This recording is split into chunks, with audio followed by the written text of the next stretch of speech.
Прогонувани од својата матична земја, измачувани во минатото, рефлект на денешницата, ромите имаат најкраток век од европските народи, поради нивната сиромаштија, често пати владе и кај нив дискриминацијата и предрасудите. Ромите од секогаш стануваат лојални на својата матична држава, таму каде што живеат. Тие никогаш не војувале, нити сакаат да војуваат против некого. Ромите од секогаш биле миролюбив народ. Благодарение на плурализмот во ова општество, ромите стануваат од ден на ден све поуспешни и поуспешни, со тоа што го заземаат патот на успехот, спроведувајќи го преку образовниот процес. Тие денес во нашата држава, а и во другите европски држави, стануваат пратеници, стануваат министри, стануваат советници на кабинети, стануваат на високи и завидни позиции. Токму затоа и оваа емисија е посветена на високо образованите роми. Ние со оваа емисија сакаме да прикажеме на сите вас и да ви дадеме мотив да бидете и вие дел како овие високо образовани роми. Токму овие млади лица се пример и мотив за идните генерации, особено од ромската припадност. Токму тие ги фаќаме денеска во нашите емисии и ќе разговараме за нивната страна од животот од сосема друг агол. Ве покануваме да гледате емисијата Сторија на успешните роми.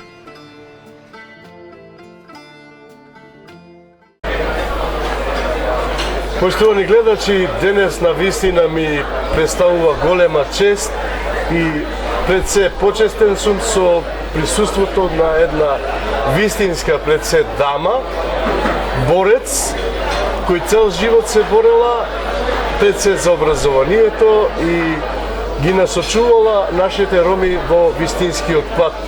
Не сакам многу да должам. Ќе кажам само дека е докторант, председател на Сдруженијето Сумнал, исто така раководител на оделот за популаризација и меѓународна соработка во Битолската библиотека, инаку родумија од Скопје, едноставно и јасно Фатма Бајрам Аземовска. Фатма, пред се добро ни дојдовте. Ете на почетокот, како и за сите гости, првото прашање, како се чувствувате?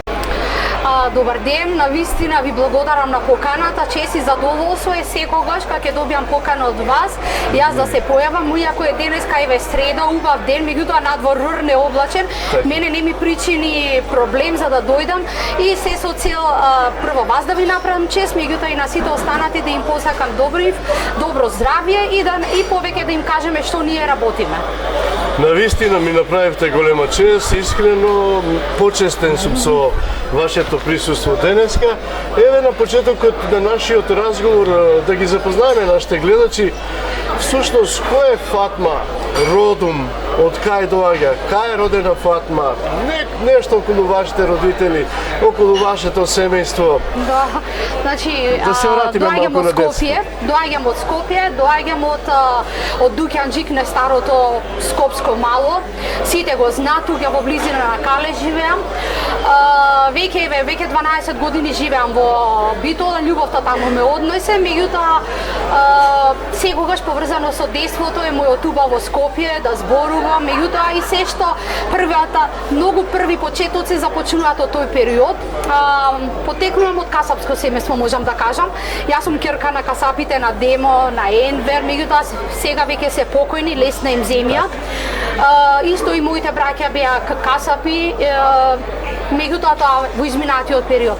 Татко ми исто така работеше во Нова Македонија, во Весникот, и морам да кажам дека првата љубов со книгите ми дојде токму таму потекнува, затоа што често татко ми работеше трета смена и не носеше списанија весници, и јас како дете ги прелистував тие и така доаѓа во контакт со книгите, меѓутоа може ништо не било случајно, ги прелистував, еве за денеска да работам во Битолската библиотека, и тоа е еден убав период, убаво мало, кој што морам да кажам е мултикултурно, во кој што живеат сите заедници, и тоа е уште едно побогато искуство, затоа што денеска да живееш во една таква мултиетничка средина, да има соживот со другите, да знаеш со другите што прават, што им значи, да ги се почитуваме, тоа е нешто највредното. Навистина, на почетокот импресивно уште од стартот на мисијата. Ајде да се подсетиме, јас повторно би се навратил малку на детството. Какви беа вашите родители? Дали се сеќавате односот нивен со вас на почетокот, нешто околу? Што ве подсетува најмногу на вашето детство? Еве, сега како што најмногу ме подсетува тоа што ја имав слободата. Слободата, довербата што ја имав од моите родители и поддршката. Тие се највредните нешта кои што многу значат и во денешно време секој дете да го има, затоа што колку им ја даваме слободата на децата, тоа не значи дека ја злоупотребуваат, туку напротив дека им веруваме. Затоа и јас се обидувам сега тоа што го има во детството од моите родители, за да го пренесам, да им го пренесам на нив. Многу грешки имаме сега кога ги гледам и родителите дека децата мислат ако ги држат дома дека нешто ќе направат од нив, дека нема да се, дека така ќе ја држам јас дома да не се мажи, да ја контролирам да учам. Напротив, јас сум како дипломиран педагог, сметам дека прво мораме сите ние да имаме пријателски однос со децата. Тоа е нешто што секогаш кога децата би ја имале довербата во нас, тогаш нема да прават глупости и кога ќе го слушнат нашето размислување, тогаш навистина ние им даваме правец на нашите деца, што прават, како можат да одат, кога ќе знам јас со кого излегуваат децата, отколку напротив да не знам ништо со децата што се случува. Тоа се грешките што сега во ова денешно време ние ги гледаме што се случува со децата. И во Сакате време да кажете дека всушност и вашите родители ви беа пред се другарчиња или пријатели? Многу ме беа, ја имав многу голема поддршка од моите родители. Морам да кажам дека и во однос на образованието ми дозволува кај додам. Нормално бев одличен ученик. Средно образование кога отидов Затоа потоа ќе поразговараме за основното и средното. И тоа велам, значи првата поддршка, пријателството, ние мораме да сме отворени кон децата и слободата. Не можеме ние децата да ги држиме и да се залажуваме дека тие се под наша контрола, затоа што после тие ако така не држат, значи јас веројатно така ќе направив како мои други врсници, ги држаа многу строго, ама направија многу грешки. Сите ние напротив што имавме доверба од родителите, веќе ние живееме во еден друг свет во кој што имаме многу повеќе можности. Така. Ајде да се подсетиме и на тоа. Ги спомнавте вашите браќа, вие сте постара, помлада сестра. Ајде околу браќата, околу вас, односот. Ја живеам, значи имав среќа да живеам во едно убаво богато семејство, кога мислам богато со деца. 4 деца, јас бев третото деца, претходно беше прв најголем брат ми, сестра ми, јас и најмалиот брат. Можете слободно да им ги спомнете имењата, Да, затоа што... значи исто за жал короната го зеде и брат ми, покој на земја, и тој почина сега бргу, значи веќе еве година како што почина.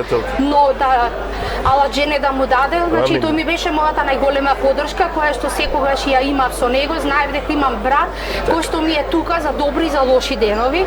Сестра ми Сугара не е тука, живее во Германија. Јас третото дете и брат ми Али, кој што живее овде во Скопје, исто така сите имаат семејства, веќе во проширен состав, се омажија децава и така.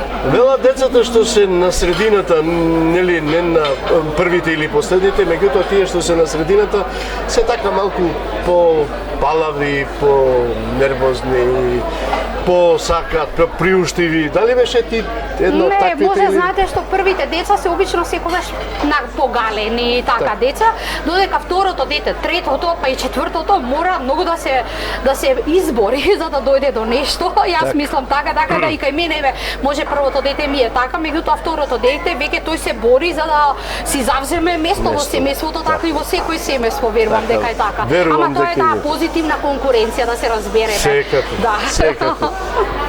Ајде да почнеме околу вашето образование. Вие како што и самите рековте, потекнувате од мултиетничка средина. Предпоставувам се запишувате исто во таква школа каде што има мултиетничка заедница на деца. Ромка сте. Како ве прифаќаат пред се наставниците, ја исто така и другарчињата. И ете, кога сме веќе тука, дали се сеќавате на вашата прва наставничка, на тие моменти кога влеговте во прво одделение или нешто ви кажуваат родителите, па ве подсетуваат? Значи, морам да кажам, основно образование ми е така побледено. Најмногу значаен период во кој што ние добиваме правец, знаеме веќе, значи нели се описменуваме, првата поддршка од наставниците. Токму така имавме значи мултиетничко училиште, Јане Сандански, многу познато училиште во кој што живеат сите заедници. Јас бев во македонските паралелки. Првата наставничка, не знам, мислам дека тогаш и луѓето во тоа време нешто не правеа дискриминации. Мислам дека сега е многу повеќе присутна и се прави, меѓутоа тогаш некако живеевме кога сите бевме рамноправни во тоа време. Значи, сега може си мислат многу сум стара, а не сум многу стара, ама сепак. Да, меѓутоа секако ми се чини дека го фаќате социјалистичкото време. Да, фаќам. Значи јас сум генерација 70 година и тогаш беа порелаксирани односите, за разлика од сега кога се повеќе многу нагласена етничката припадност.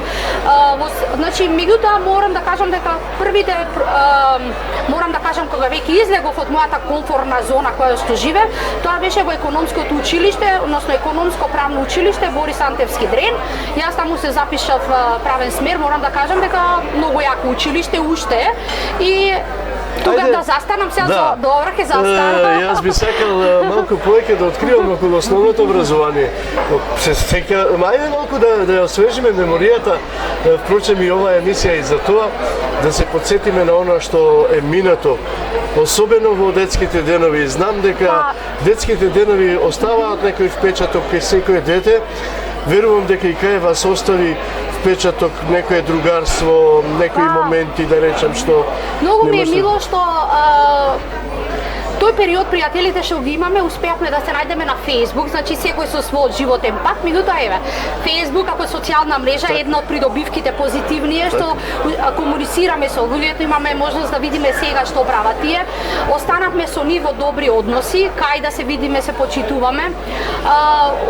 Тој период морам да кажам ми остави во добро сеќавање играњето надвор. Значи бевме ние една генерација која што се играше надвор и тоа џамли игравме, одбојка игравме, фудбал со машките игравме, во кој што тогаш немаше дали машки фудбал, сите игравме, џамли игравме, значи бевме деца, ластик игравме, со плочки игравме, сите сакаме војска, беа тие игри.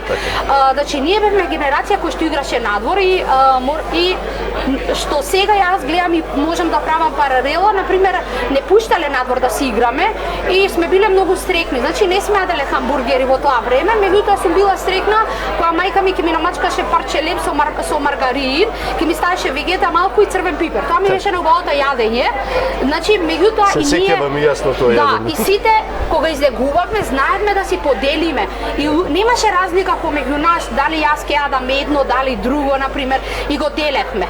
Си делевме и многу во тој период се сеќавам имаше во улица ни продава, имаше една жена продаваше јаболки црвени со шеќер. Тоа ни беше нешто најомиленото, нешто да го јадеме, кој што беше за многу мали пари, ама ние се радувавме. Што значи ние бевме срекни деца, растевме надвор, делевме и мајките може и тоа не се тресеа, мислам се тресеа тие да не бидам разбрана погрешно, меѓутоа како сега се плаша децата надвор да им бида, да не настинат, напротив, сме играле надвор и многу може сме имале многу поубав имунитет, да речеме, не сме настинувале, отколку сега како децата кога ги чуваме дома како стаклено ѕвоно, па ги правиме зависни од интернет, па не ги пуштаме надвор, значи обратно. Ние бевме една генерација која што растеше на улица, значи таа интелигенција која што ја стекнуваш од улица, дома не можеш да ја стекнеш. Секако. Ајде да ве прашам и ово прашање, бидејќи ги прашувам сите мои гости, дали како основец сте имале потреба од помош на вашите родители да ви помогнат околу? Не, нема помош, значи не, ми беше лесно, самата си се снаоѓав со материјалите. Знам во тој период имаше многу се одржуваше дополнителна настава за учениците и ја користев таа можност да одам дополнително, дали послаби ученици, дали подобро, меѓутоа тоаш стварно се практикуваше да се оди на училиште, да се остане час, два. Јас тие мерки ги користам, меѓутоа дома немаше потреба никој да седне да работи со мене. често пати децата знаат и да лажат, мамо ја запиша в домашната или тато ја запиша в домашната, пак да излезат нели малку повеќе простор за игра да остават. Дали ти се слушуваше некогаш тебе? Не, јас сум била таква проблематична, немам некој да споделам, значи сум била мирно дете, послушна, мила сум била, што значи дека голем дел од тие карактеристики еви денеска ги имам, сум била отворена за другарства, за нови познанства. Сум немала потреба да направам некои дубари. Дали се сеќавате кој предмет ви беше омилен во основното образование? Да, значи најмногу македонски го сакав, и историја, и многу сакав македонски да читам, да прераскажувам. Тоа се должеше и на наставничката Лепа се викаше, кој што посебна љубов имаше да го пренесе предметот. Наставникот верувам дека навистина има многу голема улога како детето ќе приде во училиште, како ќе го засака предметот. Ја имав таа навистина имав таа среќа да бидам во добро квалитетно училиште со наставници кои што стварно сакале да работат со нас и да ни го пренесат знаењето.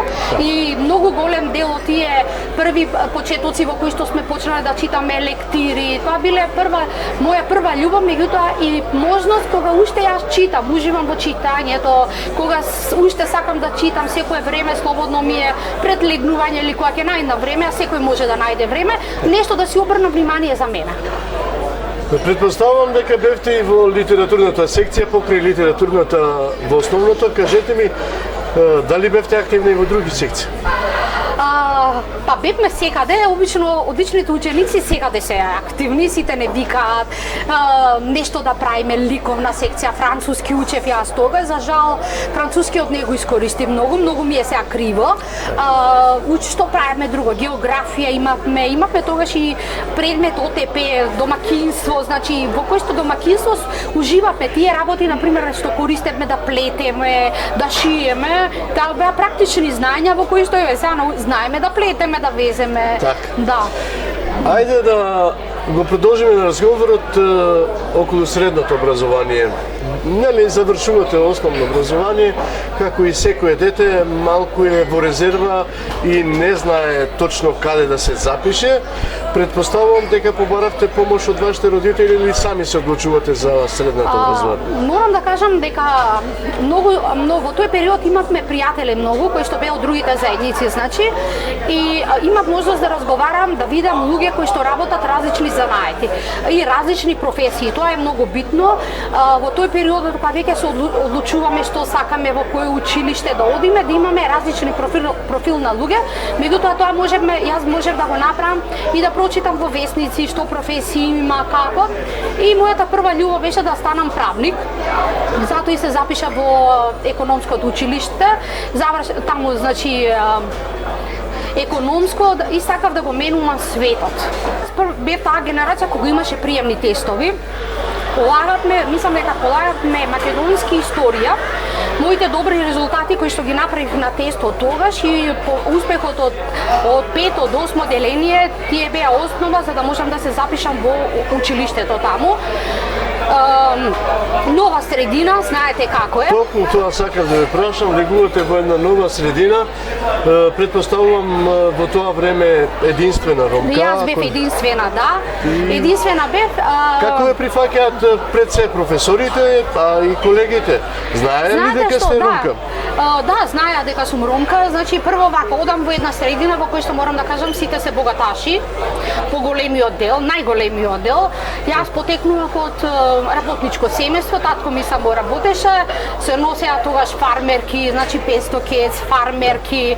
Меѓутоа верувајте дека мене не ми беа тие, како не знам да речам, морам да бидам како другите. Не морав, едноставно јас не се срамев од тоа што доаѓам од како ромка, од сиромашна средина и за кратко време, значи како почнавме да учиме повторно, значи квалитетот мој дојде да речам на виделина и кога ти си квалитетен, луѓето кога те гледаат по твоите особини, каква си, што си, верувајте дека сите ве прифаќаат, меѓутоа понекогаш често ние се плашиме како ќе не прифатат другите. Јас ги охрабрувам сите, ако ме гледаат некои сега во периодот кога треба да ги запишеме во средно, само храбро да веруваат во себе и дека не е важно ние сме кои сме, што сме, туку само да си го задржиме квалитетот, постојано да вложиме во себе, да учиме и мораме да ги следиме трендовите, тековите што се случуваат во нашето општество, сепак да не бидеме како заборавени некаде, не, да сме изгубени. Тоа е само. Значи не постоеше никаква резерва во вас,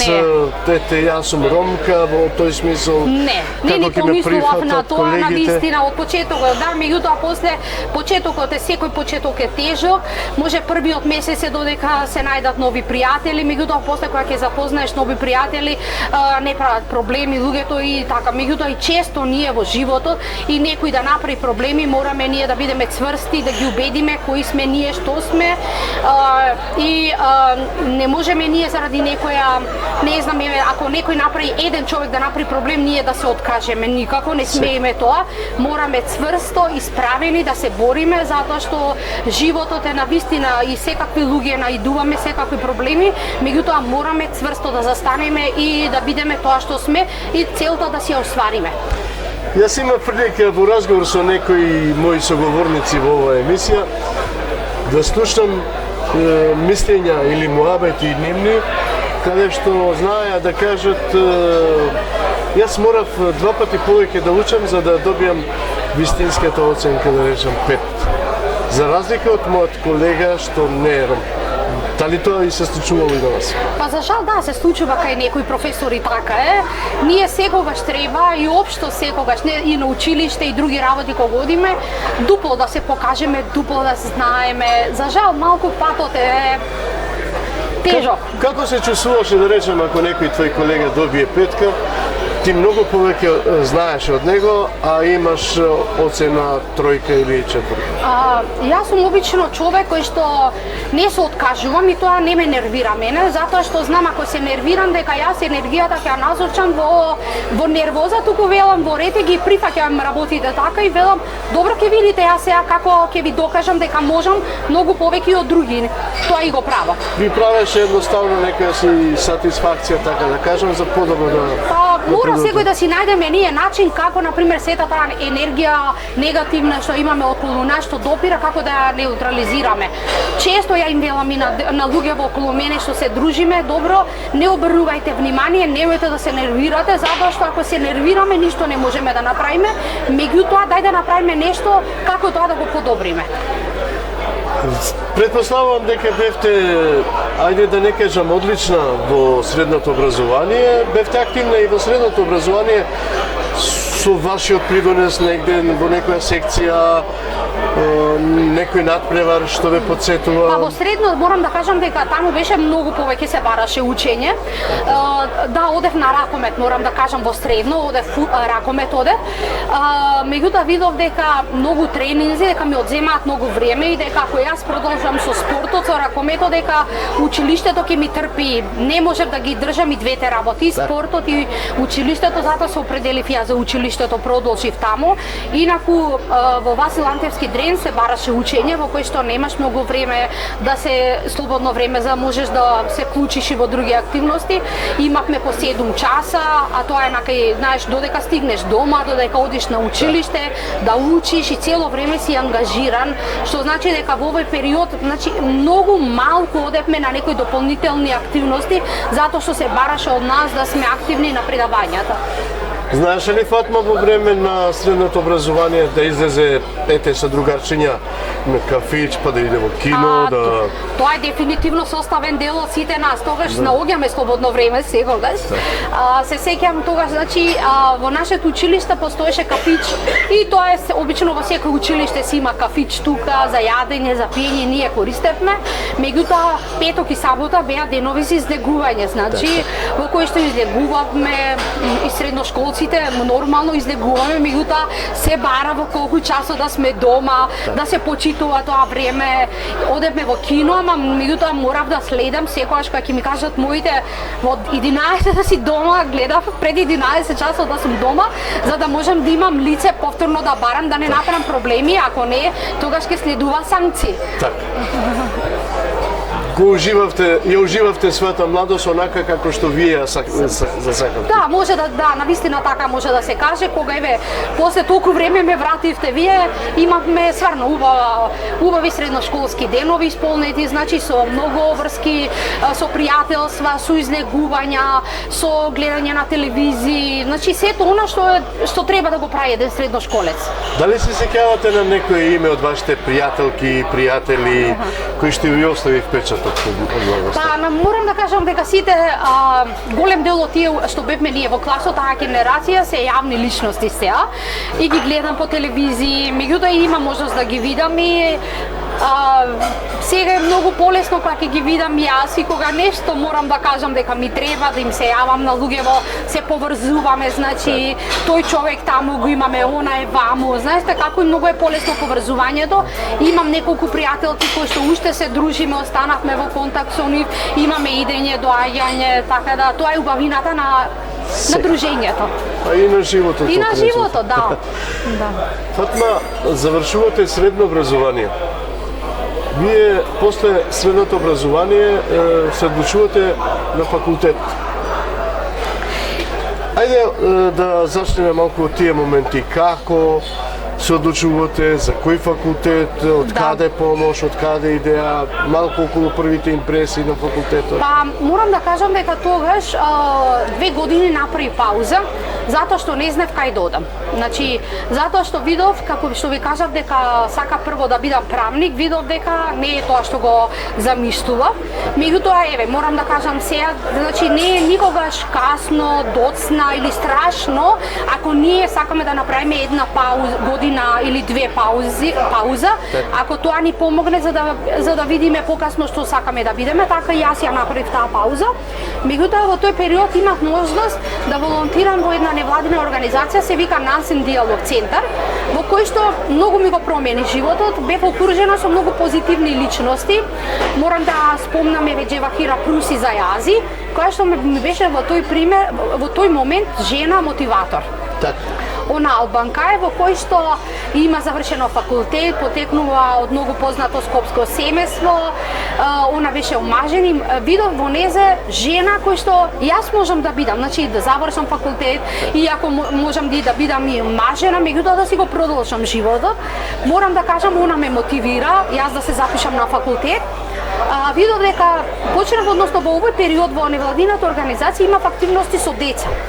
И така е, јас видов дека треба да одам на педагошки факултет, меѓутоа не отидов на педагошки, туку се запишав на филозофскиот факултет на Институтот за педагогија, почнав да студирам педагогија и тоа беа моите први почетоци на вистина, затоа што видов дека тука ќе се пронајдам, меѓутоа овде ми се случи многу значаен период. Имав можност да запознам градоначалничката на општина Центар и директорот на USAID Ди Голман и имав можност да се запознам како млада ромка која што е запишана на факултет, да видат да слушнат мои согледувања што мислам јас, како може некои поврзани движења, односно состојби кај ромската популација, да? И им кажав дека јас го гледам спасот на ромите во образованието, дека тоа е единствен пат по кој што ние ромите можеме да се вклучиме во општеството. И уште мислам дека е така, дека само преку образование тоа е патот, да се вклучиме во општеството. И тогаш доби поддршка од нив да го отвориме центарот во Топана. Тогаш бевме група на млади луѓе од Топана. Ајде околу центарот малку подолу во емисијата. Би сакал да знам околу вашиот успех на факултет и нормално односот на вашите колеги, професори, затоа што тука веќе доаѓаат колеги од цела Македонија, од различни средини. Сепак пак ќе го поставам истото прашање, може би сум досаден, меѓутоа, ете, тоа некако налага во оваа емисија да се поставува. ромка, повторно, влегува во средина каде што нели Да, се... и за жал често се слуша, ма ти не си како твоите тоа и не се свесни тогаш во тој момент луѓето што права. Значи, велат, ти си ромка, ма не си како твоите. Добро, велам често, што се моите другите? Што се? Ме разбирате, тоа е клучното прашање и тогаш уствари не сваќаат луѓето дека и тебе двојно те дискриминираат тогаш, значи така. Болеше ли тоа, нели, во тоа време, да речем, Не, како... тоа мене ми беше искрено да ви примат кажам, тоа? кога ќе кажав дека сум ромка, многу сакав прво да им ви видам во очите, меѓутоа после за да можам да им ги како да ги уништам нивните стереотипи и предрасуди во нивниот мозок кои што постојат во општеството, затоа што голем дел од таа популација не знаат, не биле во контакт со ромите, меѓутоа они слушнале за ромите дека или ѓупците или циганите, нели како што не викаат, а они не знаат што сме ние ромите и тоа се ти кога ги гледаш како они те гледат и како се потопуваат и потоа тие ти стануваат сојузници. И јас ја има веројатно таа мисија постојано тоа исто да го направам, да ги разбијам стереотипите и предрасудите и они ќе почнат нешто и по некое време ги гледаш дека веќе омекнуваат и ние мораме постојано така да работиме, значи да ги разбереме од една страна. Ја велам професорите, дали имаше од професорите така нешто? Многу малку беа професорите затоа што дали реално ве оценуваа, да речеме? Па имаше и некои така кои што малтретирање, меѓутоа и тоа ќе го спремаш испитот многу повеќе, нели? Така. За да можеш да се појавиш на ова, меѓутоа мене ми е мило што сепак јас студирав на еден факултет во кој што тоа се прекрасни суштества педагози. Има разлика. И кои што уште сме во комуникација со нив, затоа што тие работат на многу воспитни проекти кои што заеднички треба да ги реализираме сега и ги имплементираме, значи морам да кажам педагозите се други суштества и затоа и нема проблеми во прифаќањето. Еве, уште едно така подпрашање нека биде ова. Нека кога ги споменуваме стереотипите и предрасудите кон ромите, Фатма Бајрам Мазеновска е звучно име во нашето општество. Колку и да видиме скромни, тоа е така. Дали Фатма понекогаш знаела да слушне ете зад грб како ветер, ете ја циганката? Знаете што, често ми се случува, значи многу е тешко да се менува менталниот склоп на некој човек во мозокот што е внатре, значи кога цел живот они се отруени за нас и сега се случува и во разговори со луѓето, ако ми се пријатели, некој за друг ќе каже ѓуптин, ѓупска работа сега. Јас зборувам ѓуптин затоа што во битола така ги нарекува циганска работа, например, затоа што така им е во мозокот пресадени и они после се извинуваат и мислам дека веќе со извинувањето, знаете што, ја научија лекцијата дека треба да бидат многу повнимателни. Меѓутоа јас секогаш имам таква сум во кој што им дава можност на луѓето сето тоа во ретере им велам да сгрешат, меѓутоа бидете внимателни и веќе ги научуваат лекциите луѓето. Тоа е така. Фатма, ете го спомнавте Сумнал, тогаш во тоа време ретко од невладините организации со ромска популација. Вие сте промотор, можам слободно да кажам, во секторот невладин, поготово кај ромите. Тогаш бевте многу активна, ромите се будеа и почнавте многу да им помогате на ромите. Ајде малку околу формирањето на Сумнал, потешкотиите на Сумнал, околу зачетоците, всушност. Значи, еве, Сумнал веќе наполни 20 години, значи Сумнал е мое дете, морам да кажам. Така. Во срцето ми е, во душата, таа љубов што не се опишува, затоа што е мој продукт. Затоа тогаш почнавме, значи, да како мала група на луѓе ентузијасти да смениме реалноста во кој што живеат ромите и рековме тоа може да го направиме преку образование. Значи, првите почетни бевме јас, Елес Отопана, Џони сега е во Бразил, Фатима и уште неколку души кои што бевме и почнавме да работиме. Беше тешко, прво пред се бевме млади луѓе. Од една страна верувајте дека секогаш младите не сакаат да сме успешни, имаме често и сопки од наши други, од нашите роми морам да кажам, да. Затоа што и многу конкуренција не сакаат, особено ако видат дека да, веројатно е така, меѓутоа и многу успешни не сакаат да те видат, искрено.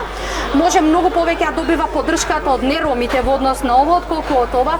Често од почетокот, значи толку имавме проблеми, беа љубоморни, морам да кажам, самите невладини не пријавуваа кај донатори, па донатори гледаат дали работиме како, меѓутоа кога доаѓаа, кога гледаат дека ние работиме и дека правиме бунт, дека правиме револуција, значи луѓето се откажуваа после, значи Дали се сеќавате на вашите први проекти во тоа време? Да, значи првите проекти ни беа со деца, доаѓаа во Сумнал од 3 до малите деца од 3 до 5 години. Јас уште сметам, меѓутоа и тоа е научно докажано дека првите 5 години во развојот на децата тие се најбитни. Затоа и почнавме да работиме со нив, доаѓаа во Сумнал, уште доаѓаа, значи од 3 до 5 години секој ден со скратена програма и ние ги подготвувавме за училиште. Имаше после евалуација, бевме вклучени во евалуација на проекти во кој што беше јасно констатирано дека децата кои што доаѓаат во Сумнал постигнуваат многу подобри образовни резултати кога одат на училиште. Нормално веќе знаат да читаат, да пресметуваат, имаат навики за седење на училиште, меѓутоа исто паралелно ние работевме со родителите за да бидат исто родителите вклучени во воспитно-образовниот процес и тоа го работевме. Уште работи програмата од 1 до 9 оделение во кој што доаѓаат секој ден децата кај нас, пишуваат домашно, им помагаме во совладување на училишните обврски, лекциите, комуникација со наставниците од училиштата, родителите, меѓутоа и пред се за да ги мотивираме да одат во средните училишта. Сумнал ова го работи без разлика дали имало пари или не, тоа е разликата кај нас.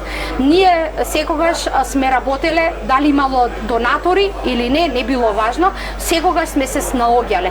Меѓутоа морам да кажам дека многу е тешко и во последно време да се најдат донатори, ние успеваме благодарение на пријатели да функционира центарот, затоа што верувајте дека еден центар да функционира од сабајле до навечер треба луѓе, трошоци, струи. Ние постојано гледаме активности да имаме во кои што ги вклучуваме другите организации за да ни дадат материјали. Често на мојот Facebook профил пишувам дека ми требаат материјали, ми требаат чорапчиња за децата, облека и тоа е таа доверба што после 20 години луѓето ни веруваат и често јас кога ќе напишам нешто тука се да не поддржат. Имајќи го предвид животот на ромите, знаеме понекогаш да не го секаме многу школата. Според тоа што го кажувате, Сумнал многу им помогна на особено на ромите од Топана. Ако не се лажам. Навистина мене ми е мило кога можам да видам еве денес каде во Топана доаѓаат луѓе кои што веќе на пример видете замислете деца кои што почнале со нас да учат, завршиле, сега веќе имаат мали деца и нивните деца доаѓаат тука кај нас во Сумнал. Значи ние сме веќе интергенерацијска организација кој што веќе неколку генерации ни доаѓаат. Рефлектот на сето тоа може да и ние во Сумнал немавме само проекти исто така. Значи имавме и за повозрастни доаѓаа. Еве вчера само последниот момент, последната активност ќе ви кажам, организиравме бесплатни превентивни прегледи за луѓето и мереа шеќер, ЕКГ, притисок. Меѓутоа од друга страна имавме предавач во кој што им кажаа на луѓето кои се бесплатни прегледи од страна на државата, што може да користат, на колку време, затоа што за жал само еве податок ќе ви кажам, имавме истражување, за жал луѓето од ромската заедница одат на преглед во некоја многу крајна фаза, подоцнежна фаза, кога е веќе многу доцна, немаат навики за одење на лекар. Например, многу жени не знаат дека треба да одат на гинеколошки прегледи, дека треба да си направат пап тест, дека тој пап е бесплатен, дека имаат право. Мажите исто така не одат на прегледи, значи тоа се работи кои што ние работиме и во Скопје и во Битола, истата програма и затоа еве сега имаме една одлична соработка со Сдружение на млади специјализанти и они во наредниот период ќе договориме средби 2 пати да доаѓаат и во Скопје и во Битола да можат луѓето овде да се консултираат, да им мерат определени еве шеќер, да им притисок, меѓутоа и после доколку видат дека има потреба да им кажат каде треба да се обратат. Сега да ја прашам околу сета ваша ангажираност околу тоа. Каде е успехот на ромските дечиња во образованието? Има ли некоја позитива? Да, морам да кажам јас, значи успех имаме ние во децата, меѓутоа ние не можеме да зборуваме за глобално. Јас што секогаш велам дека едно дете, ако извлечеме да оди на училиште, да го мотивираме, ако успее да се вработи, значи сме направиле промена. Ова образованието е време во кој што треба процес, меѓутоа процес во кој што сите ние треба да учествуваме, да дадеме колку што можеме да помогнеме. Например, во овој период е многу важно што децата, например, еве кога одат во средно образование, добиваат подршка, стипендии добиваат од Министерството за образование. Ние бевме генерација кои што добивавме стипендии од РЕФ, Ромскиот образовен фонд, во кој што посебно им благодарам затоа што тој период во некој да ти даде тебе стипендии, да ти даде тренинзи, обуки, па ние благодарение на тие обуки станавме денеска што сме, и тоа не смееме ние да го занемариме навистина на Министерството за образование, во кој што сепак треба да го поздравиме напорот на државата во стипендирањето на учениците. Па, начинам дека вие исто така бевте дел од Рома Верзитас, ако не се лажам, да, ајде да се подсетиме малку околу тоа време. Најдоброто време од време на студентите. Навистина многу добивме подршка од нив. Имавме, значи, тутори, имавме ни помага, значи, ментори, исто тогаш беа. Имавме многу тренинзи, обуки.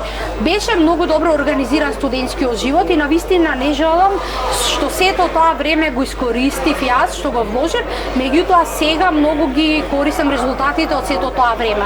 И јас ги мотивирам младите кога ќе слушнат некоја обука, некој тренинг, се што е наменето за нив, значи да вложуваат во себе, затоа што никогаш не знаеме кое знаење кога ќе ни треба во кој определен временски период, меѓутоа и луѓето што ќе ги запознаеме. Се боревте ли во тоа време за стипендирање на ромските студенти, да речем?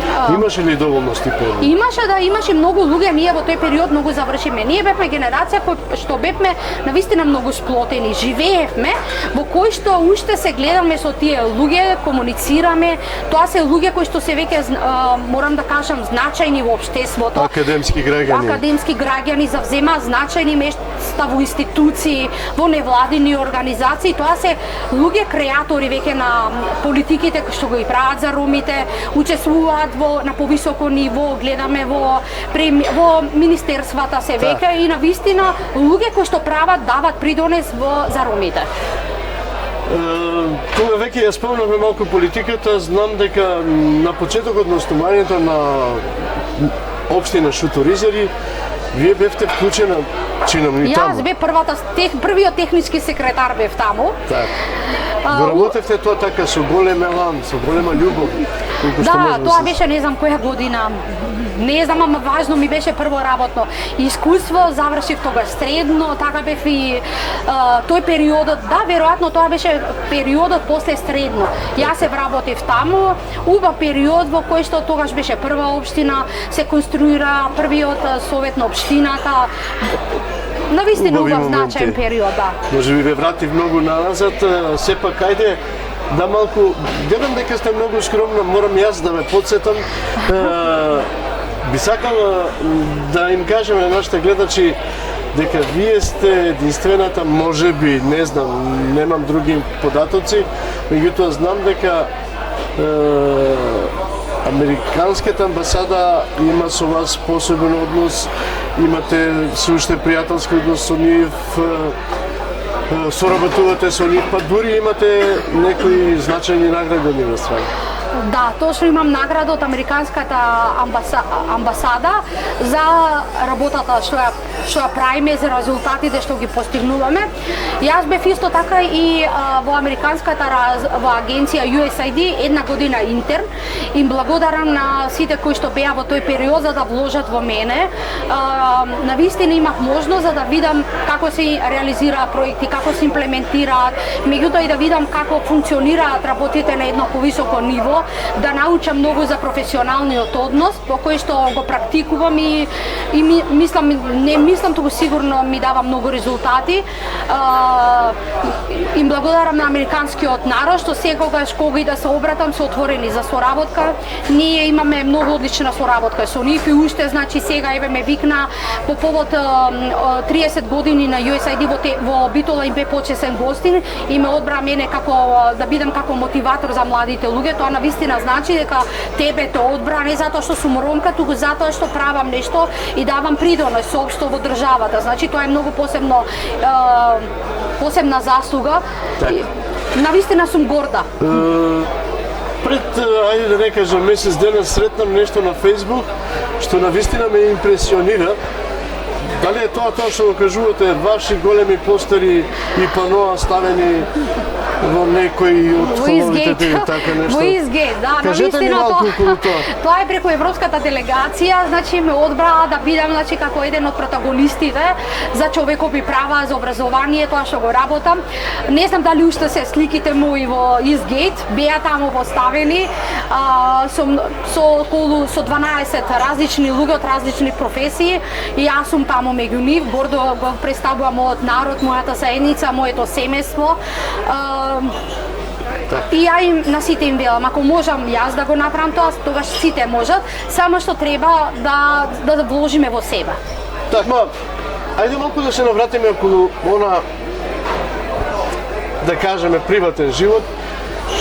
Сигурно, млада девојка, перспективна, ангажирана, доаѓате до степен кога нели се сретнувате и со вашата прва љубов или ајде околу тоа малку да кажете.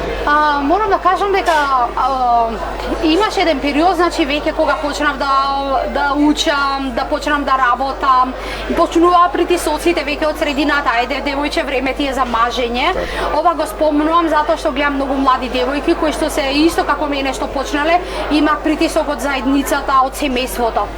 Еден апел до нив, значи секој си знае кога ќе треба да се мажи, да ги оставиме луѓето сами да одлучат кога треба да стапа, затоа што навистина многу е важно во тој период да имаш поддршката од семејството да ти речат терај која ќе ти дојде моментот тогаш. Од една страна ние образованите девојки имаме проблем затоа што многу е тешко изборот да си го најдеш сопатникот.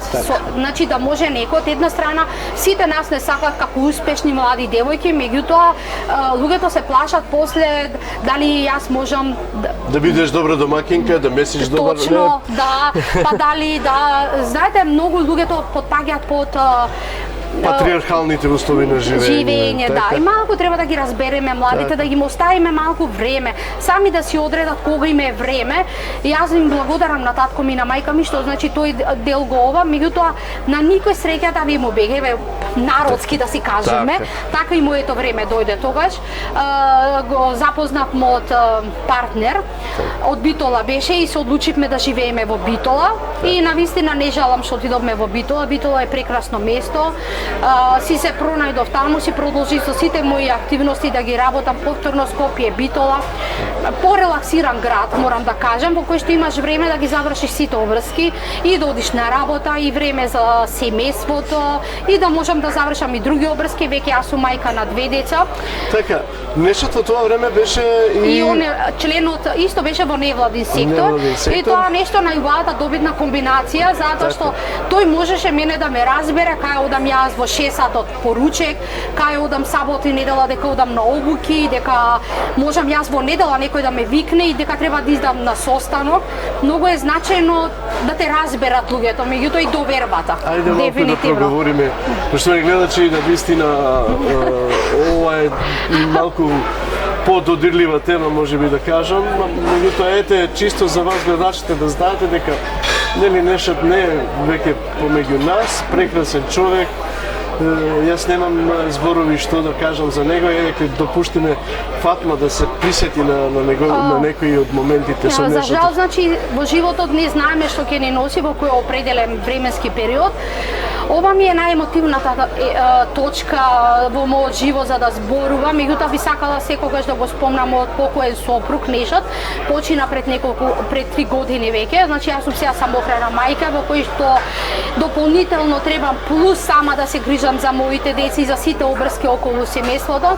Тој беше еден прекрасен човек во кој што секогаш помагаше, на сите им помагаше, меѓутоа првенствено најзначајно му беше семејството. Значи јас и моите деца имавме поддршка од него 24 часа. Јас како сопруга секогаш ме поддржуваше и во однос на образованието, во однос на работата, во однос на еве што збориме дали требам јас да патувам некаде. Така да јас и во бракот, за време на бракот заврши 2 магистерски студии, заврши по библиотекарство, заврши. Прва бев запишана на библиотекарство затоа што благодарение на неговата благодарение да им на поддршката, затоа што во брак ако немаш поддршка е многу тешко. Не можеш сама се да направиш. Јас завршив тогаш еве магистерски студии, едните со на библиотекарство, јас бев и прва сум на библиотекарство, после се запишав на стратегиски менаџмент, завршив и тоа, меѓутоа тој ми велеше дека жено ти можеш уште, така ми велеше. Затоа еве по неговата смрт јас се запишав на докторски студии за образовен за образовен систем, да. И тешко да си самохрана мајка, да, меѓутоа фала му на Господ што имам прекрасен свекар и свекрва. Тие се во Битола и тие ми се поддршка за да може да ми помагаат во одгледувањето на децата, во другите обрски, за да можам и да се грижам за семејството, меѓутоа и да можам да работам. Фатма, дали живеете заедно со вашиот свекар и свекрва? Не, они живеат во друго семејство, значи меѓутоа мене ми е имам одлична комуникација со нив. Многу е важно ние по младите да ги почитуваме по старите, тоа е многу значајно. И имавме тогаш уште пред да се земеме, бевме во еден момент кога што да правиме ние, дали јас сопруго, дали да прави свадба или да гради куќа. Тој рече, тогаш баш ми рече, жено, јас можам да правам свадба, ама ќе нема кај да живееме. Затоа една свадба одлучивме да имаме, само јас да направам и он ми дојде тоаш на свадбата, меѓутоа тоа беше нешто најпаметното ние. Искористивме парите што беа заштедени, значи купивме куќа и ние веќе живееме во наша куќа. Инаку ако правевме двеоделни свадби, свадба како свадба ќе одеа парите, меѓутоа јас ќе живеев под кирија. Еве, значи едно од најважните прашања беше стамбеното прашање како и на секој. Затоа и мислам дека ние веќе живееме во едно време во кое што многу е потешко да живееме со повозрасните, со родителите, затоа што ние сме генерација во кој што имаме своји приоритети, а вака имаме поддршка на постарите, меѓутоа и тие нас не почитуваат. Кога ми треба помош, тие секој ден се кај мене, уште, значи пред да почине сопругот, тие доаѓаа ми помагаа, меѓутоа секој си има свој мир. Јас доаѓам дома, тие си одат дома, си одмараат, повеќе се почитуваме, доколку се во можност, не е работава децата да ги држам тука а да има проблеми.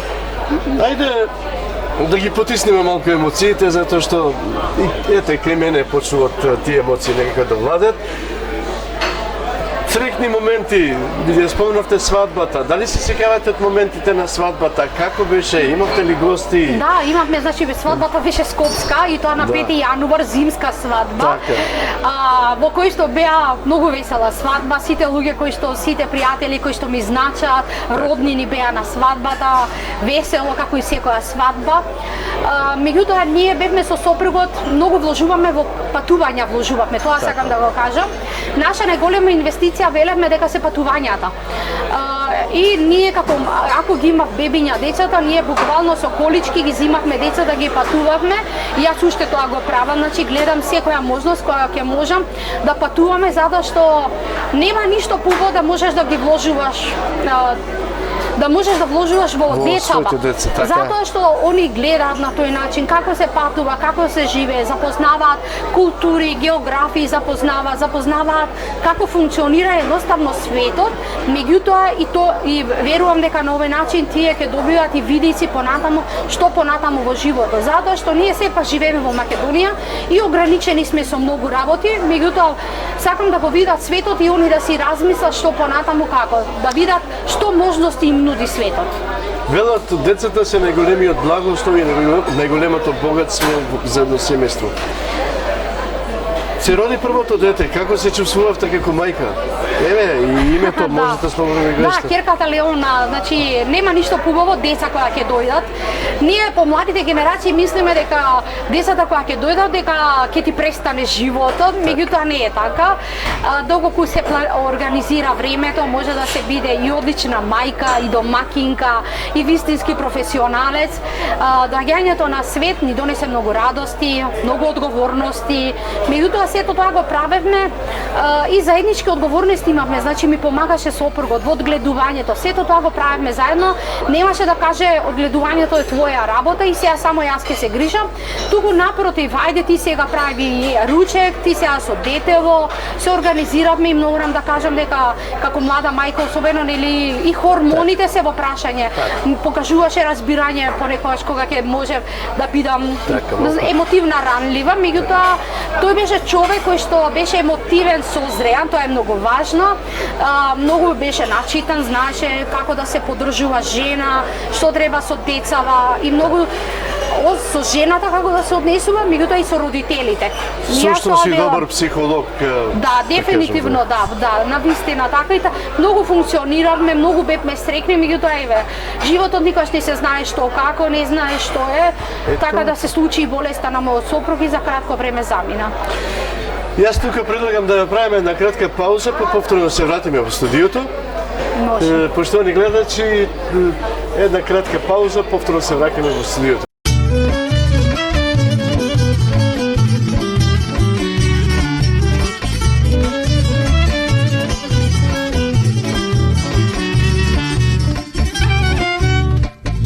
Kirisa suidaje, ola kirisa su. Ola kirisa suidaje, targami kajsija, targami kajsija. Džemo, aj džemile, čajternije, a džamione, Aşamiyone Cemo Ay Cemile Cemile çay derniye Aşamiyone Aşamiyone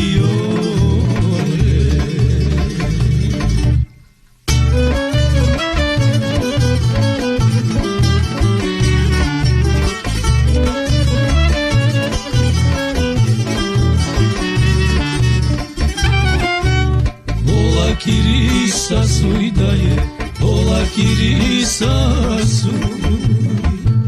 Ola kirisa suidaje, prvo kafeđika, prvo kafeđika.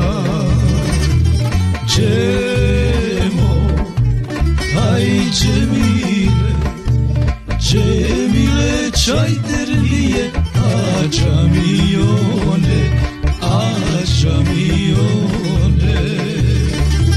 Cemo Ay Cemile Cemile çayderniye Aşamiyone Aşamiyone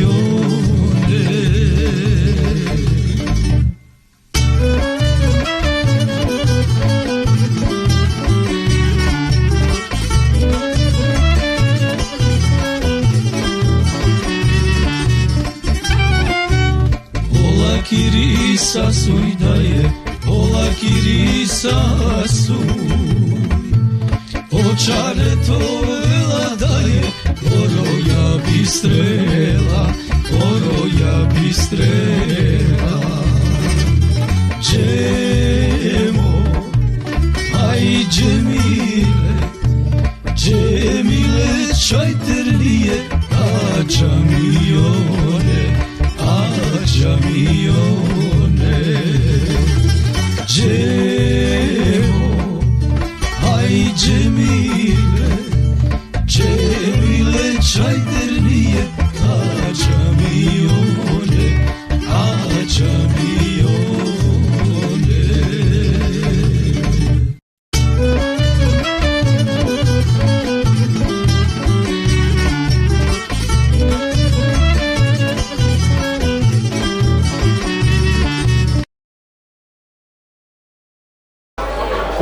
значи ете на повторно во студиото со Фатма Бајрам Аземовска. Фатма, рековте дека бевте многу среќно семејство и резултат на тоа уште едно младо машко дете. Да, второто дете Дарија. Ние си сакавме многу деца, значи затоа и се одлучивме на второ дете. Можеки имавме повеќе деца, затоа што децата се благослов. И јас велам дека секој дете си има свое место, свое среќа во семејството. Меѓутоа е многу важно сепак, иако имаме деца, да си го планираме, многу важно планирано да семејство, значи издаевме и потоа многу важно да се грижиме на тие деца, да им понудиме добра иднина. Так. Ги спомнавте вашите деца, ајде да видиме како се тие во образованието, како се вклучуваат со мама во животот, дали знаат да им помагаат на мама? Тоа се, морам да кажам, многу одлични деца, супер деца, комуникативни, друштвени. Веќе ќерката има 12 години, е 7 оделение. Малиот Даријан е веќе 3 оделение, значи има 8 години. Деца кои што многу се емоционално развиени, морам да кажам, социјални суштества, меѓутоа гледат секоја прилика дома кога ќе треба да ми помогнат, да учествуваат во домашните обврски, значи кај мене во семејството нема машки и женска работа, сите за заеднички работи, кога ќе треба малото исто ќе знае да треба да усисива, нема уште од сега треба да го воспитува моево дете, меѓутоа уште од сега моето дете го воспитувам дека треба да ги почитува жените, дека жените се галат, се сакаат, дека не треба ни во еден ги учам против семејното насилство и другарките дека треба да си ги почитуваат и другарите во училиште. Иако има многу обврски, навистина, меѓутоа децата ми се приоритет првенствено. Многу сум вклучена во образованието на децата, исто и во советот на родители сум вклучена како родител. На тој начин кога постојано сум вклучена во самите оделенија да видам што како. Сега прв пат малата моја Леона им отиде на Еразмус, отиде во Турција, се врати, навистина тоа е прво искуство. Ви благодарам многу. И еве сега веќе во недела очекуваме дете од Франција кој што ќе биде во моето семејство сместени. И тоа е една убавина во кој што децата од најмала возраст значи учат за другите. Тоа е тоа што зборевме, значи да знаеме, да ги препознаеме луѓето по нивната душа, по нивната енергија, по добрините. Значи тоа ги учам јас моите деца. Спомнавте Широк Сокак. Вие сте скопско девојче. Како сега битолските чупчиња или чупиња таму ве перцепираат како... Навистина, мене ми е многу убаво што значи и таму сум почитувана и ценета, значи од многу луѓе се дружиме. Пиењето на Широк Сокак е нешто најубавото. Да пиеш на Широк Сокак кафе покрај прекрасна архитектура, покрај прекрасни модерни кафичи, меѓутоа и покрај искрени пријатели, тоа е нешто најубавото. Ве препознават ли граѓаните кога ќе поминете низ Широк Сокак? Па ме препознават, морам да кажам, и да, вие гледавме таму, прочитавме за вас. Какви се чувствата кај вас? Што будат тие чувства се? Значи јас немам чувство дека нешто правам, дека некој да ме препознава, меѓутоа многу активности има и тоа ме прават. И меѓутоа ме прават срекна затоа што знаете што ми ги отвараат вратите, морам да кажам. Например, често ми се случува кога ќе одам некоја институција за некој ром да помогнам нешто, или кога ќе те препознаат дека ти си борец, дека правиш нешто, тогаш ти помагаат луѓето и тогаш е навистина привилегија да те знаат нешто. Ајде да не кажам скукотливи прашања и на вас дојде редот да ви поставиме. Ајде да видам. Можете ли да ни кажете Фатма Бајрам каква домакинка е пред се? Наоѓам време, успевам да најдам време за се. Значи одам на работа, меѓутоа дома се грижам за моите деца, се грижам за куќата да ми е се убава, средена, чиста, сакам да ми биде, им готвам, сакам моите деца секој ден да си имаат за ручек сготвено јадење. Значи сакам манџи да јадат исто, топли јадења, значи станувам са бајле. Еден ден мој е луд, морам да кажам. Станувам са бајле уште во 5:30 за да можам да се средам јас, да извадам се што треба, да им подготвам појадок на моите деца. Јас сум мајка кој што сакам моите деца на училиште да јадат оброк, да си носа, значи дали ќе направам сендвич, дали тост, меѓутоа не им давам на моите деца пари, не сум од тие родители. Јас сум од тие против секој ден на моето дете 100 денари да му дадам. Тоа нема шанси, значи, и затоа, значи, како домаќинка сакам да, значи, моите деца да имаат оброк на училиште, дома, значи, се грижам, дали ќе го направам јас са бајле во 5 јадењето, или претходниот ден ќе го направам, меѓутоа сакам да имаат топол оброк, кога ќе дојдат веќе да си имаат на ова. Се грижам, значи, да имаме време. После, например, добро, кога ќе се собереме дома, еден ден има некогаш е дете во са бајле, некои се попладне, меѓутоа после морам да ги носам по дополнителни активности, одат на француски, на англиски, на спорт и стрчаме, се собираме навечер, па повторно се грижиме за домашните, ајде да седнеме да разговараме што денеска поминале во училиште, како е тоа еден начин, сега мораме ние да најдеме време за нашите деца. Живееме во едно време кој што е многу, гледате со многу настани, бурно време, меѓутоа мораме ние да се грижиме, да прашаме како го поминале училишниот ден, што има да дознам за дали имаат проблеми, како да ги решаваме тие проблеми. Тоа е време кое што е посветено на нас. Сакам да готвам, да, сакам и кога нешто правам, го правам со многу љубов. Знаете ли да правите пита? Знам да правам. Малку со питата, малку пак ми е проблематична, ама тука ми е свекрвата да повере, меѓутоа знам сарма да виткам, сакам на пример дроб сарма да јадам, ако е еднаш годишно, ма ја обожавам. Сакам, што уште сакам да правам? Сарма, сакам полнити пиперки да правам. Сакам многу јадења си ги правам јас, на пример, и си ги така се снаоѓам. Добра сум. Тоа би останало од вашата мајка или вашата свекрва? Значи комбинација од мајка ми, од свекрвата, меѓутоа сега има и многу рецепти кои што се достапни на интернет, па така да тука е и чичко YouTube, ќе отворам и ќе мора да експериментираме, затоа што толку многу нови работи има, што мораме и да читаме. Така, меѓутоа благодарение на YouTube, ние можеме да научиме и да бидеме супер готвачки. Фатма, навистина, јас не знам што уште да ве прашам. Бевте многу обилни во вашиот разговор, зашто неизмерно сум ви благодарен. Кажете ми, ете, ако нешто изоставив, повелете.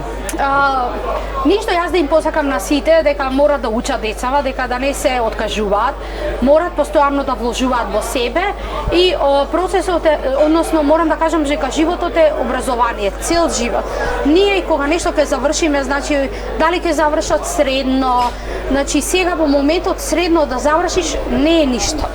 Мораме да продолжиме понатаму на факултет, меѓутоа и постојано да вложуваме во нас, затоа што ова е еден процес на образование на возраст и ние го велиме, во кој што постојано мораме да учиме ние нови вештини, да ги следиме што се случува во светот, да бидеме, меѓутоа и се од друга страна, мораме да бидеме упорни, да не се откажуваме, значи се соочуваме со различни проблеми во животот, меѓутоа мора да исправиме главата исправено, цврсто и да чекориме, таков е животот.